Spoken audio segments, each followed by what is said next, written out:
So I play a card game called Magic the Gathering, and I promise this will be the last story in my tabletop gaming trilogy before I get back to just regular crazy stuff.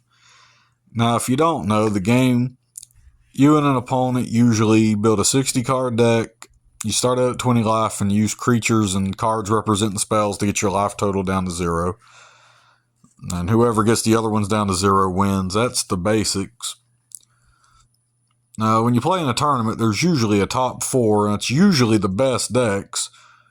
But one night while playing in a tournament in a college town many years ago, it was around exam time, and everyone had to keep dropping out.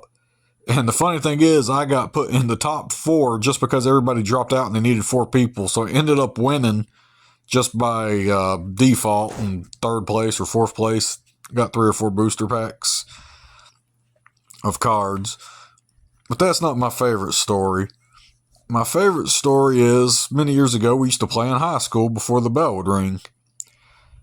Now one day this random girl comes up to us and tells us that Magic is a satanic game and we shouldn't play it. Kind of like the whole satanic panic, Dungeons and Dragons, all this bullshit. And this was like 2001 or 2002. Anyway, I'm just being a smart ass as usual. I hold up a card and called Crash of the Rhinos. It's just a creature that you play in the game. It doesn't really do anything great.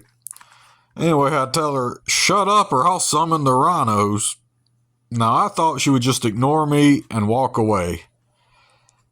No, this chick starts screaming in fear, running down the halls, flipped out massively. We've laughed about that for years. Like, some people, man. Well, that's it for this short story, and like I said, we're moving on from the tabletop games. I got a lot more crazier shit me and my friends have done than this, but I just want to get this one out of the way.